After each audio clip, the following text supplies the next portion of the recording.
BYU basically mauls Cincinnati and just forces their way to stick around in the college football playoff and Big 12 title discussion.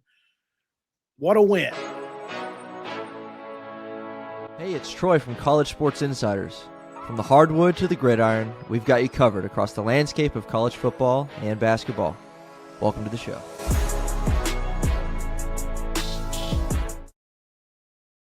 What is up, guys? Welcome back into another episode of College Sports Insiders.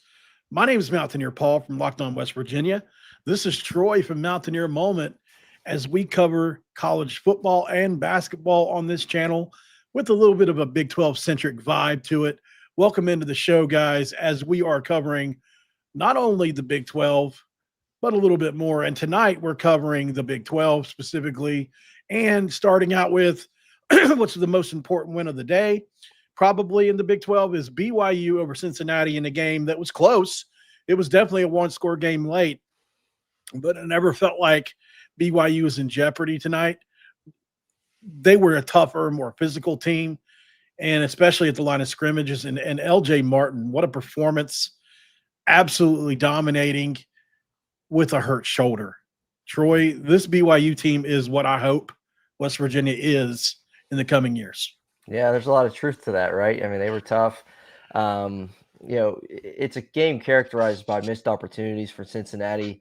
I thought, and I don't typically agree with RG3. I don't think he's the best announcer out there by any means, but at halftime, he said, I don't know if it's a direct quote, but he said something along the lines of BYU sitting there at halftime thinking they should be up by more, and Cincinnati sitting at halftime thinking they should be in the lead because of missed opportunities. And it's like, How do those two things coexist? Well, they actually did. Like, that made a whole lot of sense. It did. It seemed like that just played out even throughout the second half. More missed opportunities, and BYU obviously ended up getting the win. But like you said, it's not like they had it put away, but they controlled the game. It felt like they had it, kept them at an arm's length. We'll say that.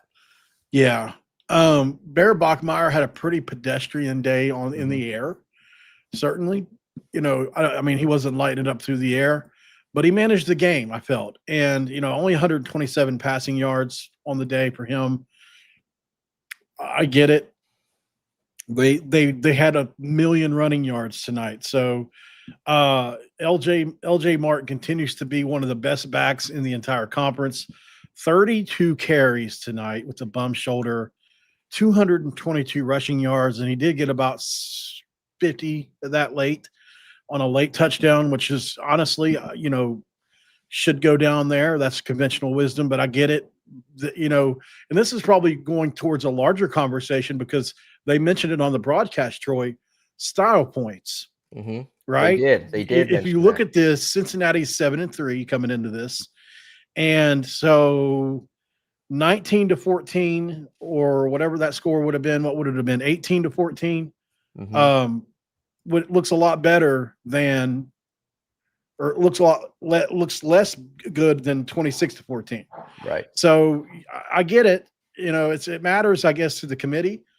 What is your thoughts on that? Do you think style points matter again, or does it they move the goalpost, right, to suit whatever? They do move the goalposts. I think that's the best way to put it. I think it can't hurt. Style points can't hurt you. It can only help you, in my opinion, right? And if they have changed to that direction, then everything matters. They talked about that on one of the basketball games I was watching, during this week too, just, beating teams by a significant margin. I think with all the, the computers do it all for you now with, statistics and analytics and all of that.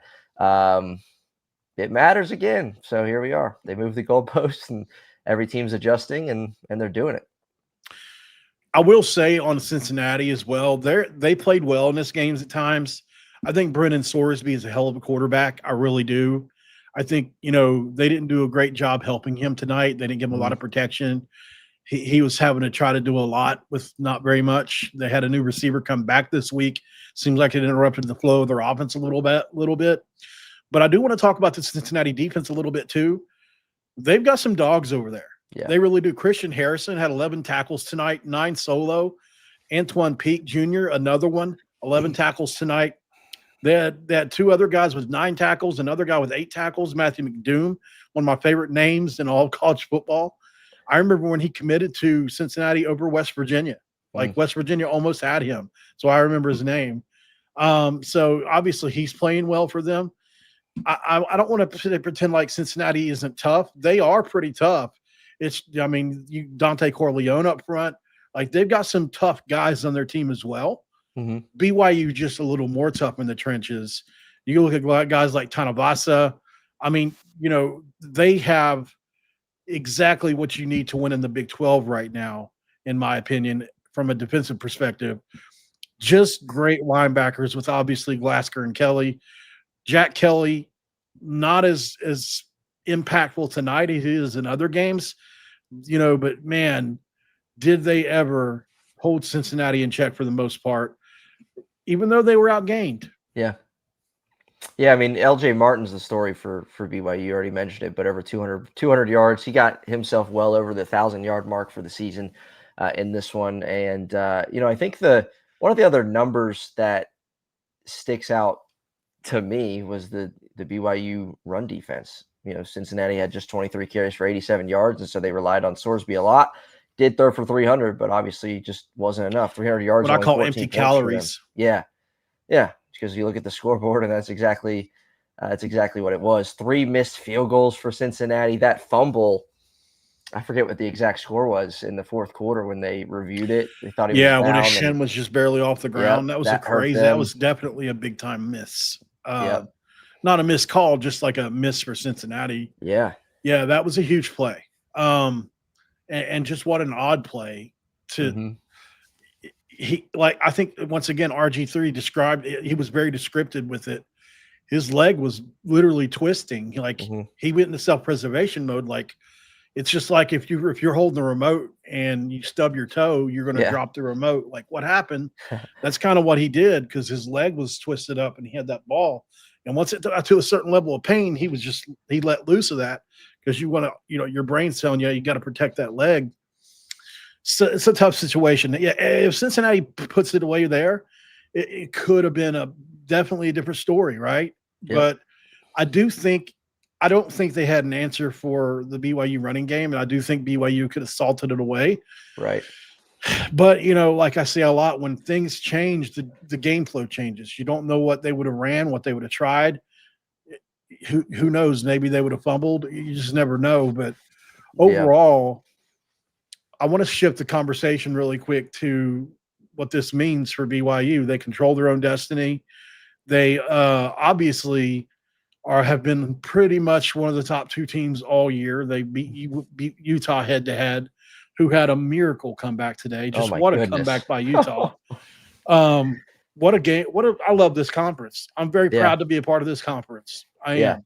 I feel like other teams maybe aren't as much, and that's fine if they aren't. But as West Virginia fans, and we haven't been competitive in this conference, and it sucks. Yeah. But for me, I'm proud to be part of this conference, and I'm so glad we're becoming more competitive. We've got 3 teams that could possibly get in, even though I don't think that'll happen. Right.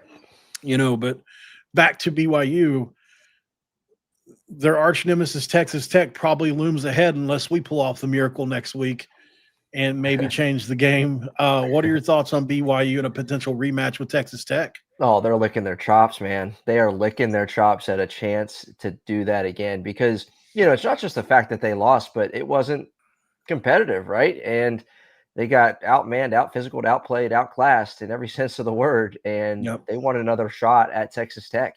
And I want to see it. Like, I mean, you mentioned too, just the Big 12 as a whole, it's a good place to be as we're approaching late November, to have those 2 teams, to have Utah do what they did. And, if you're one that's rooting for Utah to be competitive, I'm sorry, you're rooting for the Big 12 to be competitive and have a chance at the CFP, then you were probably rooting for Utah in that game, and just so happened that they win. And so I think it's good for this conference moving forward. And if I could pick one matchup for the CFP, it's BYU Texas Tech again. Yeah, I agree. I mean, we kind of saw what Texas Tech can do against both BYU and Utah, but still, I mean, who else can really play with them? I mean, Arizona State maybe would be the team, but they're without their Right. best players now. Well, Tyson came back today, but without obviously without their quarterback, I don't know what they can do. I mean, and he's already talked about leaving town, so Yeah. that's like he's probably not going to come back to save the day. He's going to Morgantown, so that's how I feel about it. Well, I guess the thought though, with back to just Texas Tech, the thought is that Texas Tech beats West Virginia, BYU, whoever Utah beats Texas Tech in the CFP, then we're getting 2 teams. Maybe, yeah. I That's mean, the only shot at 2 teams is if Texas Tech loses. right? Texas Tech wins the Yeah, Texas championship. Tech is in no matter what at this Right. point, most likely. Right. Even if they lose to us, yeah, they would be in still. As a 2-loss team, just they're ranked too high. They wouldn't fall past 10. Right. They may fall to 10, but they wouldn't fall past 10, I wouldn't imagine. And obviously, like you say in March Madness, it matters what other teams that are doing in other conferences. But yeah, the best chance at 2 out of 12 is someone to beat Texas Tech in the final. Yeah, and it would be great for the league, right? Yeah. But I mean, really, what would be great for the league is I think Utah's a nightmare matchup for a lot of teams around the country, especially whoever the ACC title winner is. Please let Texas Tech get them. Right. Because I just want to prove, like how much better the Big 12 is really than the ACC. It's really that much better, in my opinion. As we saw today, Pitt looked pretty good against Georgia Tech at times, although Georgia Tech, I feel like, played their worst game of the year. They just didn't look settled today at all until halftime. Narduzzi almost lost his job on that 4th down fake punt. What are you thinking? I have no idea. Can you justify that at all? No, I was really praying to God that Georgia Tech figured a way to. I know. Oh, that would have been. He would have been on every news headline. And then ever. they threw the pick 6. Yeah. So it's like that was nuts. That was one of the worst coaching decisions I've ever seen. That reminds me of what Rich Rod did. Cristobal in Miami. Was that against Georgia Tech when he could have kneeled it out and they fumbled last year? Remember that game? Was it who? Miami and Georgia Tech? It was Miami and Georgia Tech last year. Yeah. He just said, we'll run it, and fumbled and lost the game. You remember when Rich Rod did that, but we actually won in a BCS game? Against who? That was against Georgia? Or was it against Oklahoma? Georgia. It was against Georgia, yeah. We ran a fake late in that game. The fake, yeah. Yeah. Just talking about special teams plays, but yeah. Mm-hmm.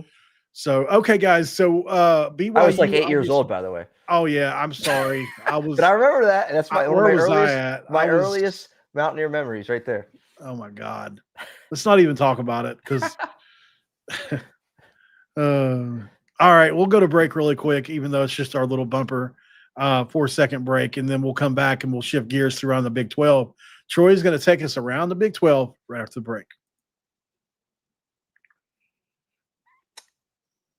All right, everybody. So welcome back to College Sports Insiders. We are going to take a little tour around the Big 12, see what went on today. We mentioned, obviously, BYU getting the big win over Cincinnati, keeping all their hopes and dreams alive. But elsewhere in the Big 12, there was a game that we already mentioned in Utah, who's still fighting for their hopes and dreams. But they had I don't want to call it a furious comeback, but they were down 10 with like 6 or 7 minutes.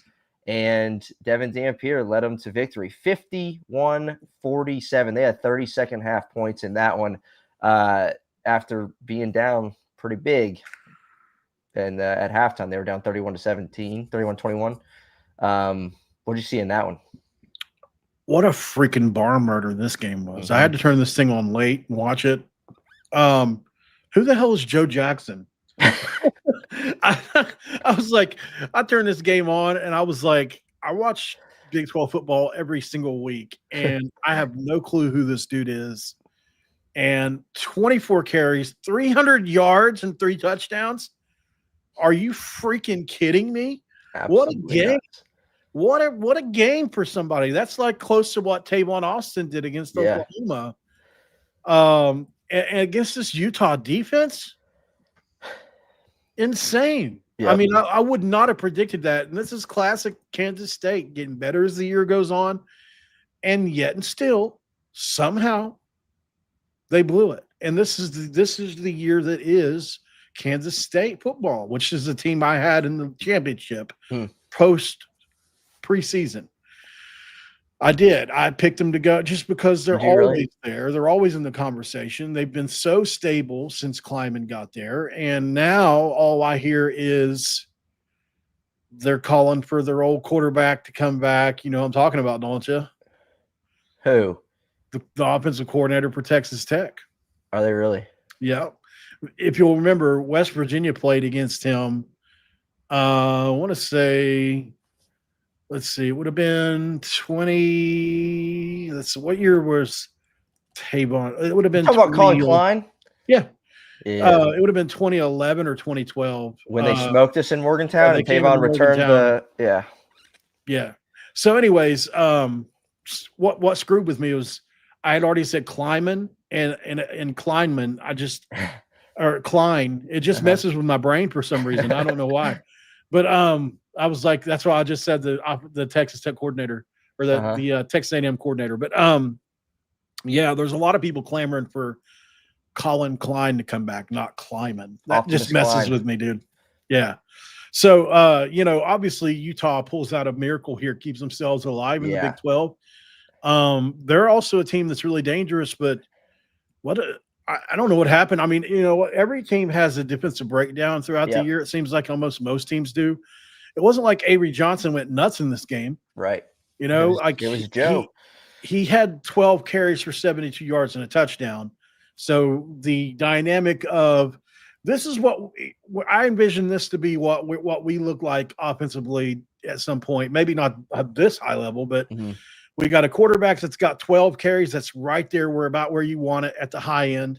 12 carries where they're pulling it. They're making great reads and runs. You got a touchdown of 72 yards, and then you got a running back that goes for $150 or more, which is perfect, right? And this guy goes for 300. You win that game 9.5 times out of 10, right? and you just somehow, some way, the Utes pulled this thing away late. Devin Dampier with the late run. Yep. And you look at it, total yards were really close in this game, both close to 600 yards. This is an old school looking Big 12 game. Yeah, it 7-8 years ago. This is 10 years ago. This is par for the course. Right. 102 passing yards for Kansas State, but 472 rushing yards. But Utah had 292. It wasn't like they were chopped liver. Yep. I think they had 32 5 first downs for Utah. Huh? I think Utah had 5 touchdowns on the ground. They did. Yeah, this was definitely all on the ground, right? These teams run the ball particularly well, or pass the ball particularly well. Although Avery Johnson has the potential, I think, to be a better passer than he's shown. 32 first downs for Utah is a wild number as well. 7 of 15 on third down, 2 of 2 on fourth down. So that means out of their 15 third or fourth downs, they converted 9. Out of 17, they converted 9. That's pretty damn good. 84 plays they ran. Just you keep going down this list of stats, and it's one after the other wild. Utah wasn't supposed to win this game, but they did. They sure did. And that's not – I don't know what the spread was coming into that game, but that wasn't one I had being that Utah close personally. Probably 10, you would think. Double digits, I was thinking 10. They feel like they survived in advance, and that's exactly what they did. That you look at the box score, you see everything, you think that's a road game for Utah, and it wasn't. That was right at home. It was a Rice Eccles, yeah. Holy Kansas cow. State's a program with a lot of pride, and they were fighting for bowl eligibility. Yep. They have a game left, do they? Yeah, they do. They get Colorado next week, and Colorado is capable of beating them. So, right. Although they look bad today, we'll get there. We'll go there now. Colorado, Arizona State 42-17, and I think if Colorado had beaten them, they said on the BYU broadcast that BYU would have. They would have been in the Big 12 conference. They would have been in, yeah. Yeah, they would have been in. So they were rooting for Colorado. Right. But like I said, they still control their own destiny. Couple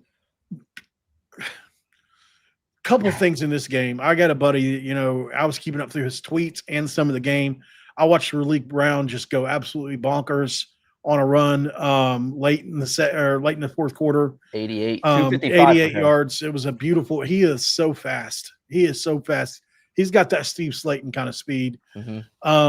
And Arizona State's really hot right now, right? After they beat us. I mean, we should have won the game, honestly. Like, we truly were the better team last week. But, this team definitely they took this game away from Colorado. Colorado was in this thing late. Yeah. And the final score not indicative of how competitive the game was. But they scored 21 straight in the fourth. I mean, that's going to do it, right? But, Julian Lewis is still learning. He had a rough day today, 161 and a touch. He had the one long bomb to Omarion. But other than that, they really didn't do much. Jeff Sims still looks pretty good. Same thing he did to us last week. Only had very low completions for a lot of yards and 2 touchdowns, right? What do you have, 14 completions and 3 touchdowns against us last week? This week he's got 11 for 206 and 2 touchdowns. Orleek Brown had 258 yards today.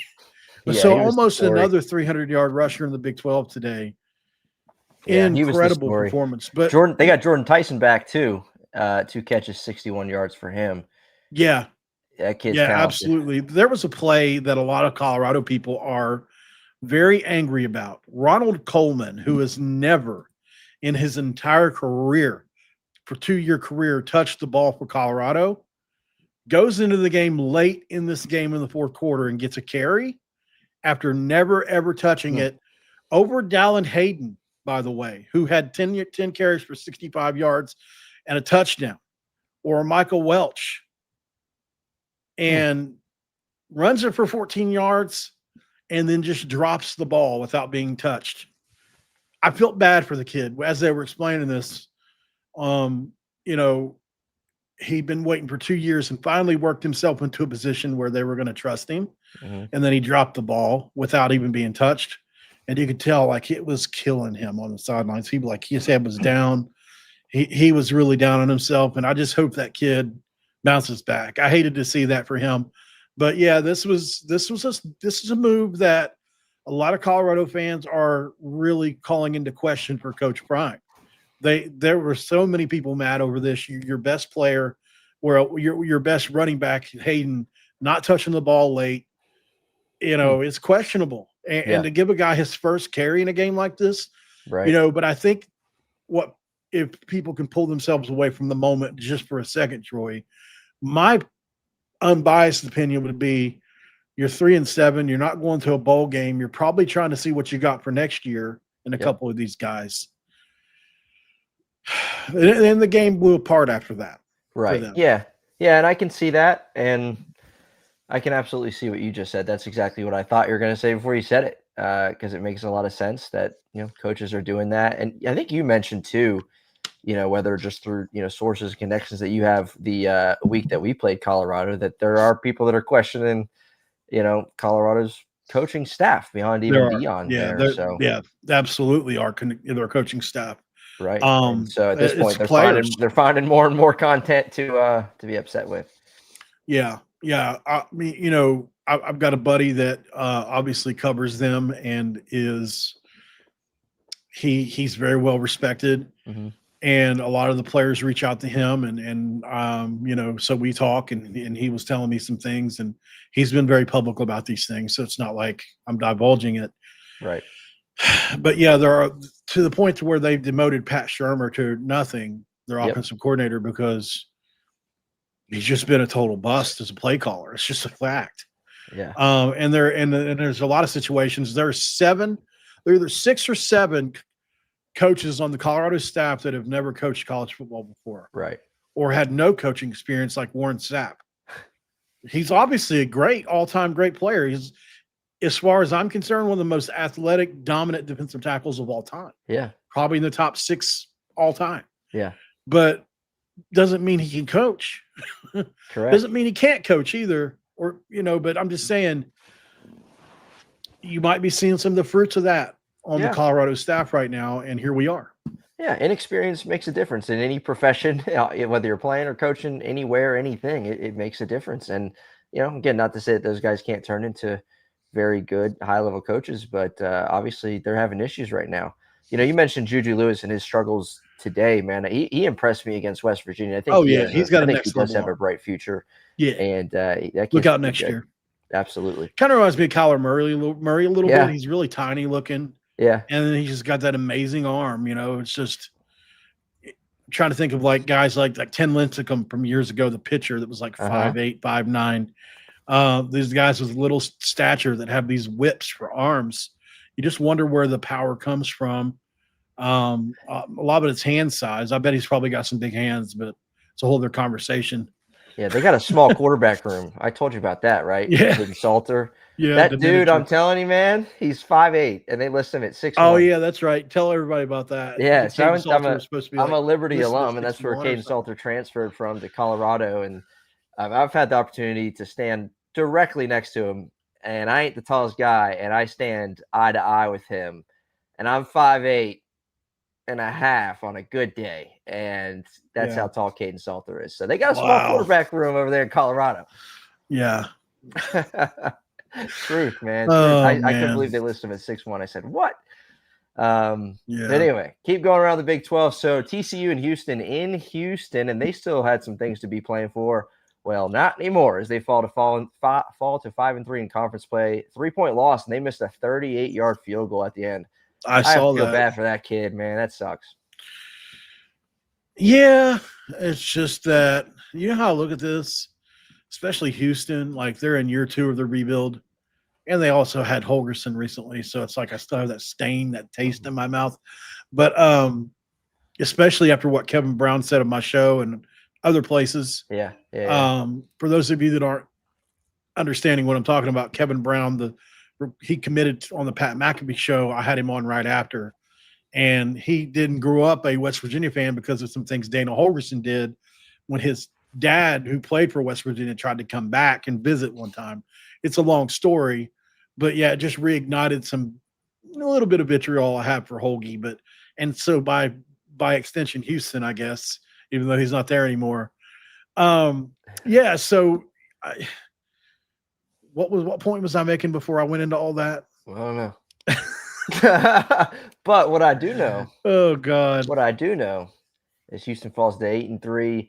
They're falling out of the rankings. They were 23rd in the country for that loss to TCU. Yeah, TCU looks a little bit less like for with us the talent now. they have on their team, they should be better than 500 in conference play. I'm just going to say it. Yeah. TCU, they're not bad, but their record doesn't show it.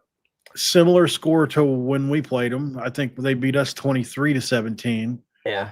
And so they load, TCU defense has won them a couple of games this year. Wouldn't have saw that coming, especially early on in the year when they were giving up. I think they give up a lot to who was it? SMU, I think, scored a bunch on them. Baylor put up 36 on them one game, I remember. So their defense has played better here down the stretch. Yeah, BYU put up 50 on them or 44 on them. So yeah, but yeah. As far as this specific game goes, I didn't watch a ton of it. I turned it on and saw Hoover throw like 2 interceptions. He's like feast or famine in this game for sure.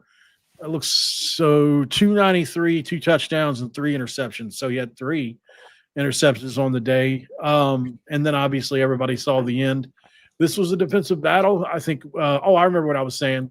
They're in year 2 in their rebuild. Houston is, and I feel like we're competing with them in a lot of ways, right?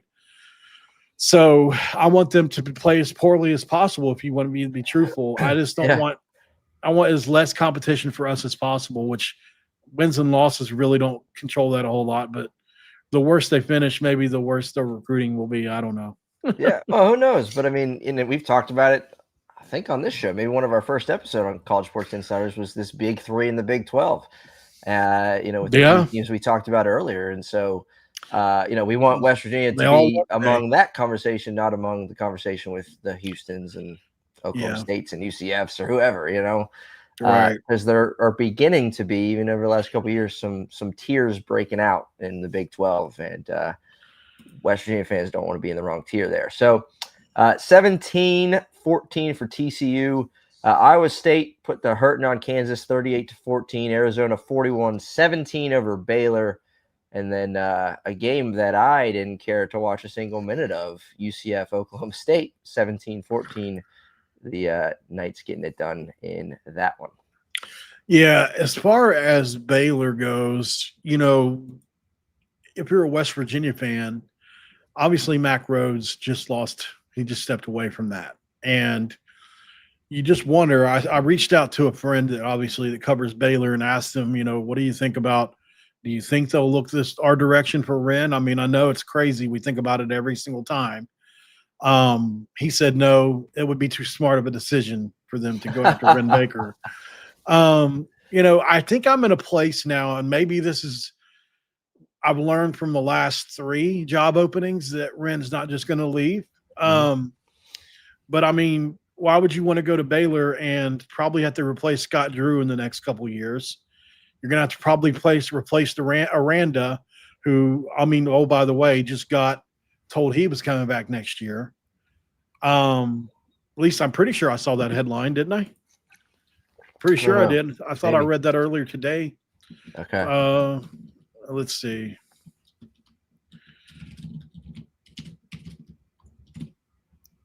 Yeah, they're retaining him. That's what I thought. That was yesterday. Okay. So, yeah, that's right. The news came simultaneously. They were retaining Aranda, and Rhodes was stepping down. So I don't know if it was like a one or the other type scenario there or what, but this is starting to feel like Neil Brown for them with Aranda. Yeah. It really is. Although he had that really good first year that we didn't get. I wonder, and obviously we all know that Wren Baker was a protege of Mac Rhodes. What did I say, Mac Brown? I mean Mac Rhodes. Did you? I don't know. I didn't catch it. Sorry. Yeah, Mac Rhodes. So, you know, it is safe to wonder, I think, but like I was saying, Troy, I'm in a place now where I feel comfortable that Wren's not going to leave just for another Big 12 job when this one is literally set to the point to where you've got all these things pointing in the right direction. Unless you just love to be in the middle of the struggle like you have been here for the last 4 or 5 years, I don't see any reason you would leave. No, I don't think so either. He you know, and obviously he's paid to do it, but like he seems really comfortable and seems at home in Morgantown and seems loved. And I think he deserves all the love he's got, you know, especially and it's not like he's out of the woods yet, or maybe, you know, we hope that he is as far as like big time coaching things, but like he's had to go through a lot in a very short window, as we know, in Morgantown. We could list all the things off. So, yeah. How many things could you list off the top of your head? I'm going to put you on the spot. Oh my gosh. Coaching stuff, like coaching changes? Just things that have happened at West Virginia. We could do just the basketball situation alone after Huggins. Right. Post Huggins and everything that happened during that year with Eilert. A mess. Everything from Jesse Edwards breaking his wrist to Jose Perez getting thrown off the team to Omar Silverio not even being brought in. When Raekwon Battle going to court. Raekwon Battle went to court. Yeah, this is so much. That's just 1 year. I want to write a book on it, dude. I should have probably kept notes on that because I had at one point I had it memorized. This is no lie, y'all. Yeah. This is not an exaggeration. Over 60 things happen that would be what I consider a roadblock in a season for a team. And there were 10 things that happened that would be major season, completely just putting you off track things, like your best player breaking his wrist. Like there were 10 things that season that happened like that. Raekwon Battle had to go to court. Jesse Edwards broke his wrist. Bob Huggins was fired. The entire team held the team for ransom. If you'll remember, we're going to go to the portal in August because you don't have anybody to replace us with. So we're going to want more money. That's what happened. Yeah. That's what happened. What a time to be alive. What a time to be alive. I mean, I'm off on a tangent here, but that was nuts. That was crazy. Kirk Kriisa, part of that team, the most interesting man in the world. Oh, by the way, he was suspended. About 32 years old, senior at Cincinnati. Yeah, he was suspended for the first 5 games for selling his season tickets while at Arizona, and somebody stooged him out. Yeah. There was another thing that would have derailed real all in one season, and there's more to the story that I can't talk about publicly that people that worked there at the time have told me about that don't work for the team anymore. It goes crazy deep. Like, I don't want to say they were tanking, but It was crazy, man. So, anyways, Ren Baker's you want to go to Baylor in and do other this all words. again, Ren? Huh? Yeah, Ren Baker's a trooper, in other words. Yeah, Ren Baker, brother. Look, Ren Baker stuck around, man. He's like that ride or die for now at this point. And he's got the best view, one of the best views in the country. If you haven't looked at Ren Baker's view, we might as well. I'm going to try to find it really quick. Go for it. We'll share the screen. Ren Baker's view is elite, guys. Stick around for this for a second. He lives in a part of West Virginia. Can you say exactly where he lives? It's like Cheat Lake area. Cheat Lake is a very ritzy kind of place in the Morgantown area. Okay, so here's Ren Baker's profile. He puts pictures of his backyard up all the time. Wouldn't you? Yeah.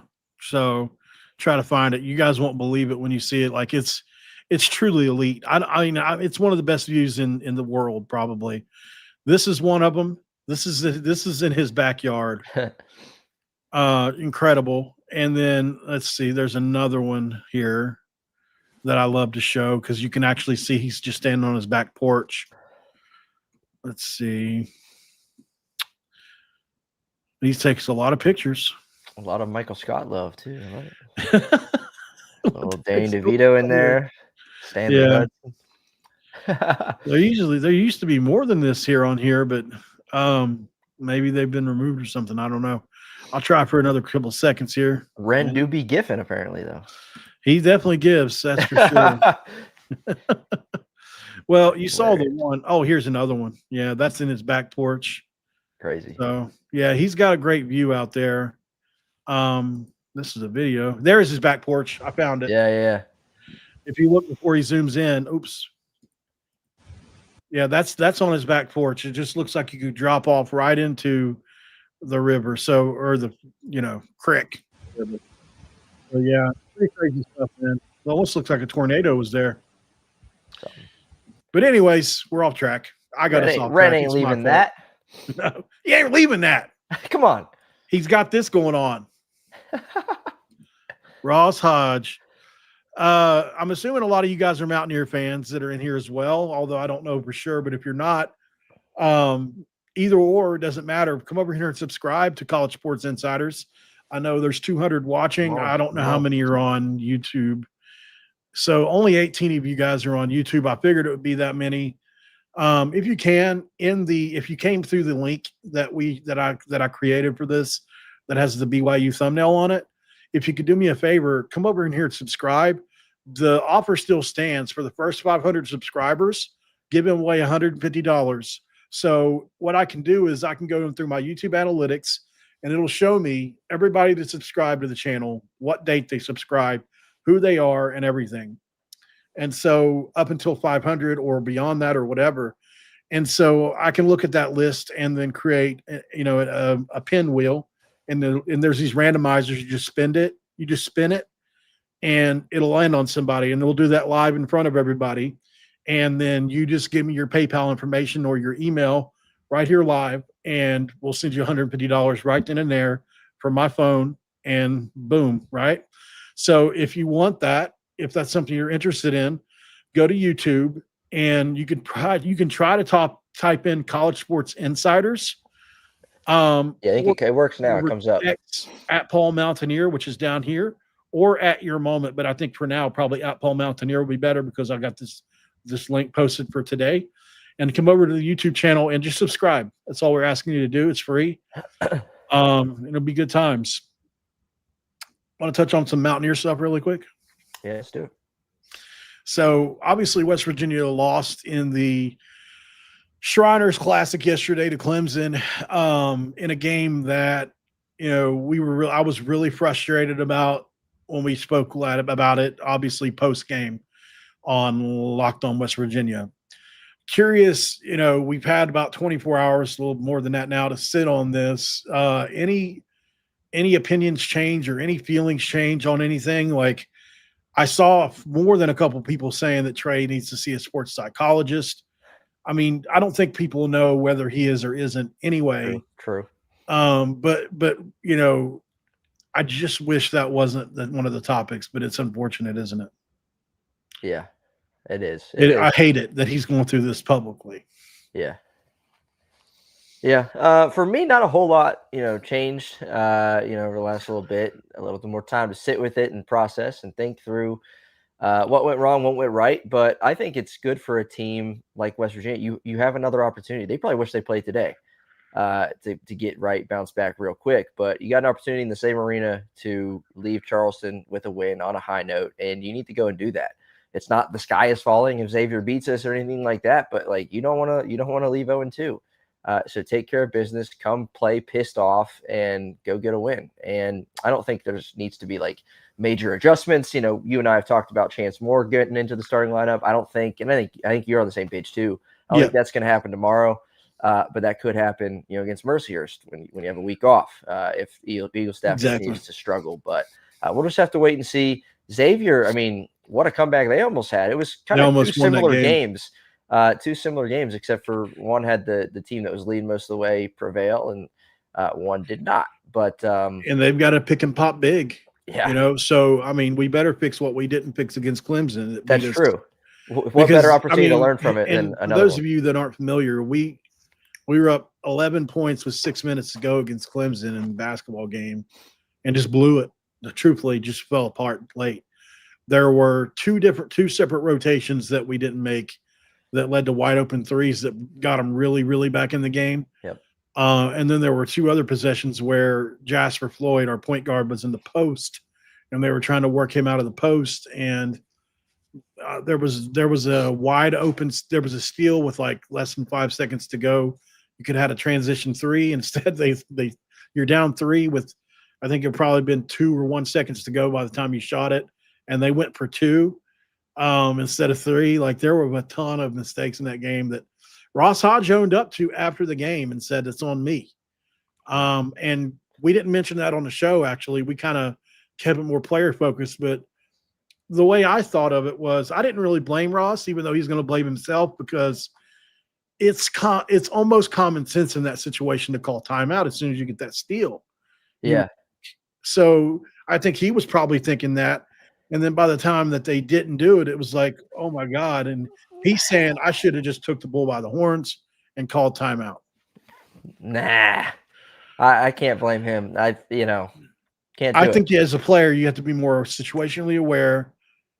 100%, 100%. And just the way, you do a little freeze frame on that and how we got the ball. And then you look ahead to the break that you're starting. It was bumbling, stumbling. And you were going to get as good of a look from beyond three as you could ask for. And you were going to get a better look than you would after a timeout when you needed three. Who was open on the three right there? It was Jasper on the right wing. And he was the one, like Bilo got it in the paint and Jasper was on the right wing calling for it. Yeah. It's unfortunate. Don't matter who it was. Give it to him. 3 Yeah. seconds left. Someone's open for three. You're down three. Shoot the thing. Yeah. The one thing that worries me about Xavier is that second half they put together. 25 points for Georgia in the second half. A team that was averaging 100. They put up 25 in the second half. We're not exactly we're not the Houston, or not the Houston, but we're not the Princeton offense. You know what I mean? We're like back in the day. We're not running Princeton offense on people when nobody knew what was coming. Yeah. And I previewed that game over on Mountaineer Moment if you want to go check it out. Oh, yeah. Preview of Xavier. Yeah, I was going to plug Mountaineer Moment. In West Virginia. But I think that concerns me. And then I think whoever gets off to a better start, just because like both those teams went through emotional roller coasters on Friday night. And if one team gets down 10, 15 again, I don't know. I don't like that team's chances of coming back based on what these two teams just came out of. So hot start for the Mountaineers could bode very well. And then again, it could be like Pitt where we just dominate, hopefully that happens. But this is not your daddy's Xavier either. I mean, this is a good team, but I don't know. This isn't like a top 15 team that is going to, you're going to get smacked by. Like, I do think this is a team that can beat us for sure. Yeah. But I do think that we should have the edge, hopefully. Definitely don't want to leave Shriners 0-2 like we said last night, and that's what we're hoping for. And then lastly, Troy, obviously Texas Tech is on the horizon. just wanted to get your opening feelers on this. I'll be talking with Chris Level, the play-by-play guy of Locked On. He also works for Locked On Texas Tech, or Locked On Red Raiders. And tomorrow we're going to do one at noon. And curious how you're feeling about this game. I think the way we played against Arizona State gives me some hope because they beat Texas Tech. But then I know in the back of my head, you can never go by that. Right. You can never go by how you played against a common opponent. It just doesn't work because styles make fights. Yeah. Right. It's just what it is. It's just, right. Do you have a matchup that gives you an advantage in a game, that you wouldn't have against the other team? Right. So it's just like, BYU, they've got two of the best linebackers in college football. There aren't very many quarterbacks that run on them because they can spy anybody, and they got 3 or 4 linebackers that can do it. Right. But are they better in pass coverage? Not as good, although Glasgow is one of the best in the country in pass coverage. So, just as an example, what are your opening thoughts on this game? Come out as a 3-touchdown underdog, Right. I believe. Yeah. Initial feelings, it's going to be a good atmosphere because you got a top 5 team coming to Morgantown, and that's going to be fun. And I'm just now thinking of this. I've put a lot of thought already. We're not even in game week yet. I've already put a lot of thought into this game. And I'm just now thinking this, though, for the first time. It's almost a blessing in disguise to me, even more so that you're not coming into this game playing for bowl eligibility, thinking that you can get the 6 of 6. Because now it's like, who the heck cares? Pull out all the stops. Let's go have some fun. And let's see what happens. Now, that's an incredibly difficult challenge. Texas Tech's defense is absolutely sensational, specifically against the run. I did some research on that too. The leading rusher, single game rusher in a game this season against Texas Tech is Avery Johnson, Kansas State quarterback. Nobody else. He ran for 88 yards. Not a single player has ran for 100 yards against Texas Tech. And I think only 2 teams total have hit the 100-yard mark, and that's Utah and Kansas State. So not good in that regard. I actually have some pretty fun content coming on Mountaineer Moment, kind of one episode where I'm just going to be like, all right, I'm not predicting that we're going to win, but what do we need to go right? Let's dream a little bit and talk about. Yeah, that's what I love doing, those kind of shows. And we got one coming for you, so you can go check that out too. But what the heck, man? I'm going to be tuned in. I'm going to be fired up. Let's spoil someone's party. I'm going to be fired up, bub. What do you say, bub? Yeah, man, I'm with it. Obviously, in this game, if I could just lean into what your future video may look like about what needs to go right. Yeah. I got 4 things. Okay. Well, I don't want to expose your video now unless you want to talk about it. But if you want to, you can, obviously. But for me, obviously, I think turnovers just have to play a factor in this game. They have to play poorly. They have to play poorly for us to win this game. If anybody, has any inclination that we're going to move the ball and them at will or something, I would be totally shocked by it. I would. Listen, Romello Height and David Bailey are so good. They're 2 of the best pass rushers that I've seen on film this year. And by the way, I have an admission of guilt to make. I said Jamor Robinson was a David Bailey type player coming into the year. I was way off, way wrong. I really was. I thought he was going to be so much better than he's been. I'm bashing him again, but we gave $1 million for a guy that just hasn't made the jump well. And I hate it for him. I do. Yeah. But I hate it for us worse. What could that money have been spent on otherwise? But these are the kind of, this West Virginia team, and I know I'm going off track here a little bit. Just let me make this point, Troy. The fact that Rich Rod got here after December and had to build this team through what had already been looked over. The reason Jamor Robinson was available was he had an eligibility issue, right? Otherwise, he had a 3rd-round grade on him and probably could have went to the NFL, but he wanted that, another check. And I understand that. Definitely not judging that. I mean, he was the American Conference Defensive Player of the Year. I get it, 100%. That said, there's a reason he was available. And there's a reason a lot of these guys were available for West Virginia. And yet still, this team's gone 2-2 down the stretch with 2 really good wins this year in Houston and Pitt. Yeah. So, and you lose your first, second, third, and fourth string running back, and you lose your first, second, third, and fourth string quarterback legitimately. Not just exaggerating here. We went through 1, 2, 3, and 4 on both, and we've still played really well considering all that. So a win against Texas Tech in the same month that Kevin Brown committed on the Pat McAfee show and burned a couch. Let's go burn a couch. Speed ahead to the offseason. Yeah. Yeah. Well, what do you got to lose? And they have played better. And there would be, again, the amount of hype going into the game would be even higher if you were able to pull that one out against Arizona State. Fortunately, we didn't, but it's still really exciting. It's still an opportunity. It don't matter who you are. You got a really, really, really, really good football team coming into Morgantown, and it's an opportunity to go against them and see what the heck happens. So I accidentally backed out of the video. I was trying to put this up. Dylan says we win by 10 plus tomorrow. I'll take it. Is that a picture of Pat McAfee hugging Rich Rod and Ren Baker? Yeah, and then look on is that Pac-Man? And Ken Kendrick. Ken Kendrick's in Rich Rod's armpit, our biggest donor. Dylan, he's been one of my most faithful guys, man. I appreciate you, brother. Guys, there's almost 220 of you in here, and we'd really appreciate if you could come over to YouTube and subscribe over here. I'm not trying to beg or anything, but yeah, for whatever reason, go, please. It's really hard to get people to come from X to YouTube. Like the whole reason I quit streaming to X Live on my Locked On West Virginia is because it was hurting my YouTube audience. People were just waiting for me on X, and I wasn't able to get anybody on you. I mean, I was still getting views after the fact on YouTube, but while live, it was really hurting me. Like it took me a while to see that.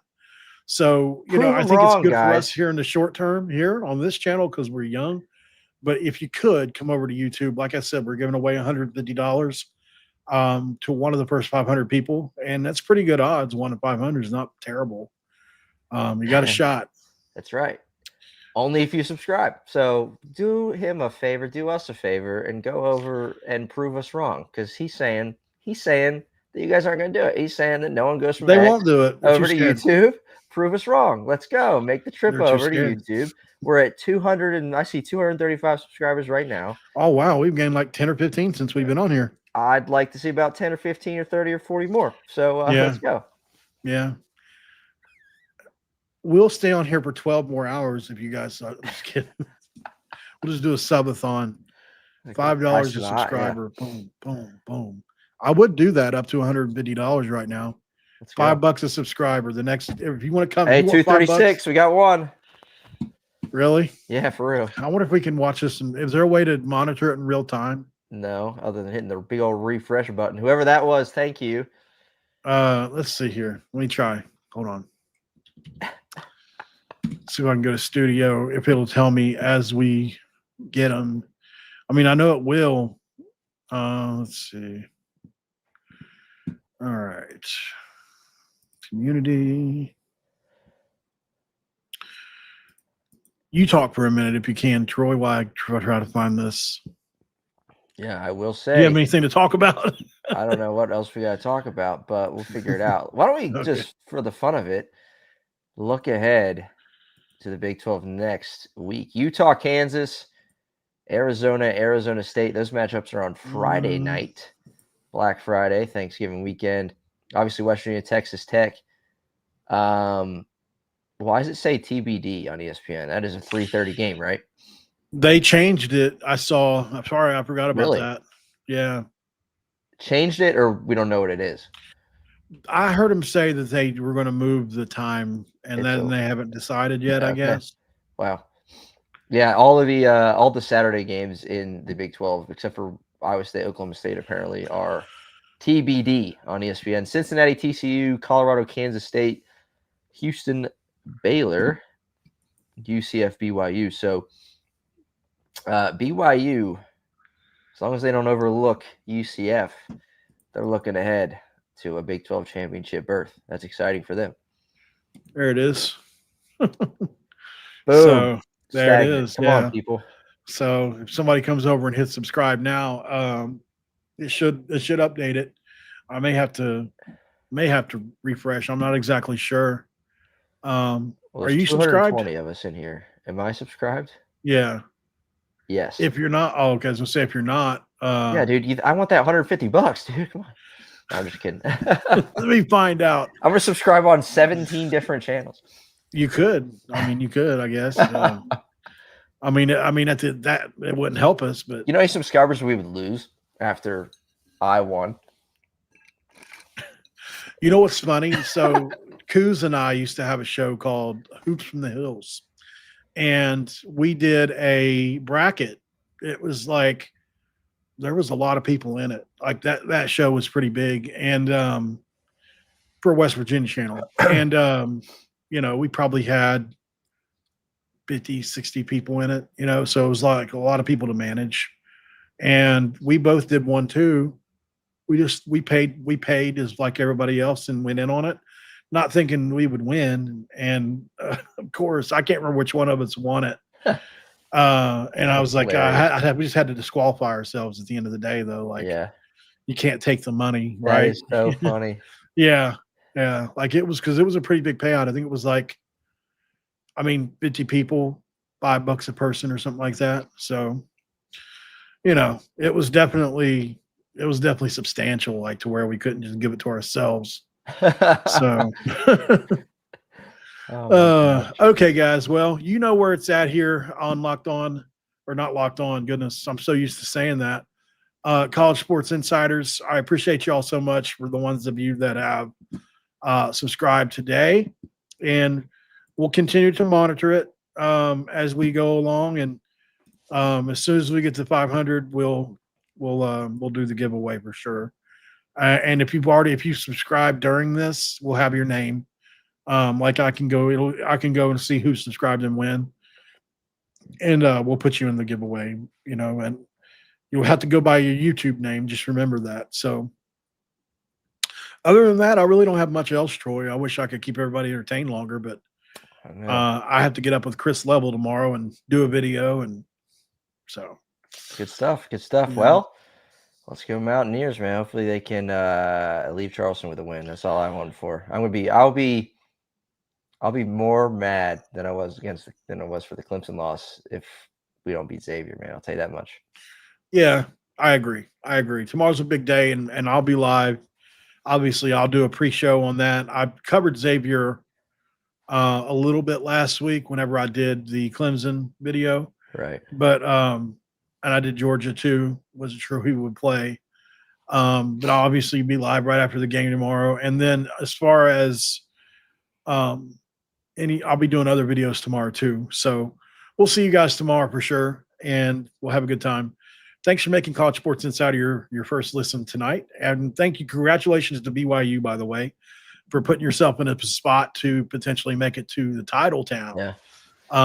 Maybe you can make Provo title town this year, although Texas Tech is a tough out. I bet they're rooting like hell for us to beat Texas Tech because nobody wants to face them, right? It's just the way it is. So, yep. All right, guys, we will see you in the next one. Like, share, and subscribe, and have a great rest of your week. Happy Thanksgiving to those in you and yours if we don't see you until then. And we're out of here. Q Country Roads.